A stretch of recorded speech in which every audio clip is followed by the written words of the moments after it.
Hare Krishna.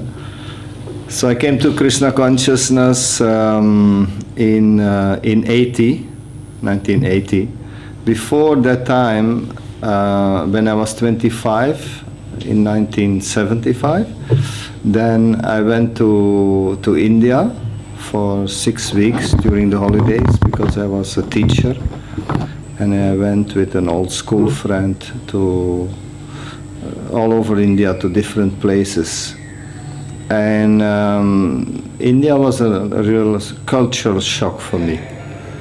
I mean, you know, the main thing what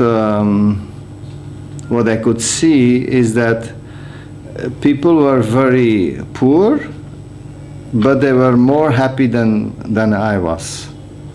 So that was the biggest internal conflict, so to say. And besides that, they were also very religious. And I was also religious, but still I could see their devotion was stronger.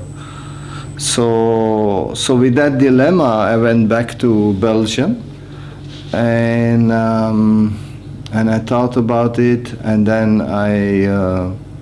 I changed my diet. I became vegetarian also. And I started to do hatha yoga,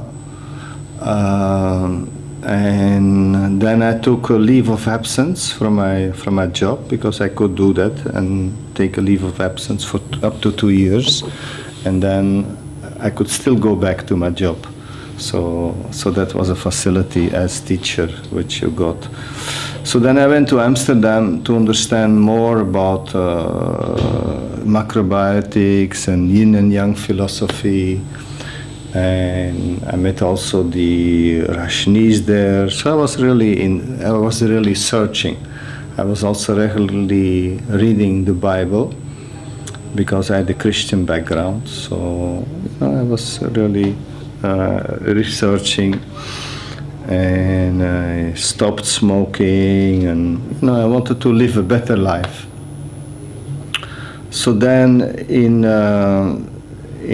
80, that was 1980, then because I became a vegetarian, so then I had become a vegetarian, so then I was going to the different restaurants, vegetarian restaurants in Amsterdam. And then one of them, I saw a poster, Govinda's restaurant. But unfortunately, when I came there, it was closed. So then I was with a friend, and she said, I can bring you to the Hare Krishna temple. And I say, okay, I didn't know what it was, but I was willing to experience. So then we went there, and I spoke there with that devotee who I later realized that he was the temple president. We spoke basically on the Bible, but he had very interesting reflections. So I was kind of impressed with the answers he gave me.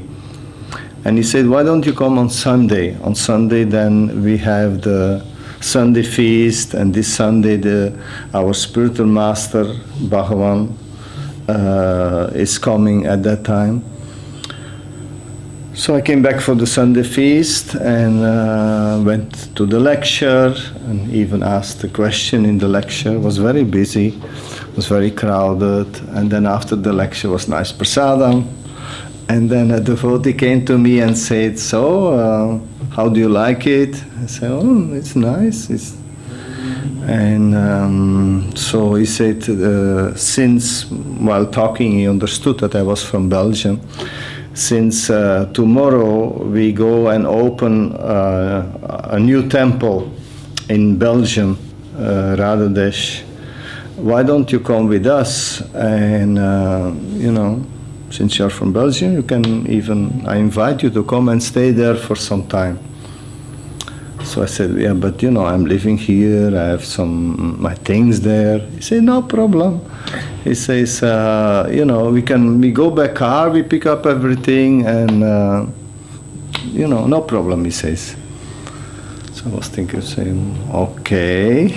So then we went with this car to the place where I was living. I was living there alone, and so I wanted to take all my things, but said, "Oh, you don't need this, you don't need that. You know, take your sleeping bag and a few more things, and the rest just leave behind." So okay, I did that. I took the essential things, you know, like a suitcase, basically, when you go traveling. And then I stayed overnight, one night in Amsterdam in the temple.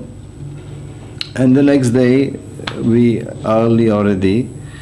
went to Radhades by car. And in the car, he told me how to chant Hare Krishna, and you know, so I started chanting. And then we came in Radhades. That was also the day that three sets of deities moved: Radha Gopinath, Lord Jagannath, Sri Gornitai. So the deities moved from Amsterdam city to the Radhades temple in the countryside. So then again, the spiritual leader Bhagavan was there, Bhagavan Prabhu was there, and you know, there was lectures and kirtan. So I was very, very impressed with the whole thing, and I actually liked it, and I prayed, you know, I prayed to Jesus Christ at that time that I could stay, and some or other I was able to stay. So basically, from that time, I joined, and I'm still living in Radhades. So that's my story, how I came to Krishna consciousness, and it was very, you know, very dynamic, very, I can say also passionate, but very, the atmosphere was very, very spiritual. You know, everybody was young, everybody was dancing. In the morning, japa was really fired up, and kirtans were fired up. So it was a very dynamic and intense atmosphere. And later it cooled down somewhat. I guess this comes still because of you know, coming from Srila Prabhupada, that the devotees were, you know, most of the devotees were Prabhupada disciples at that time, because Srila Prabhupada had only left for less than 3 years. So everybody was really fired up, and it was an ecstatic experience. And then, you know, like this, we then further try to develop this Radhades project over the years, but that's a whole other story. Hare Krishna.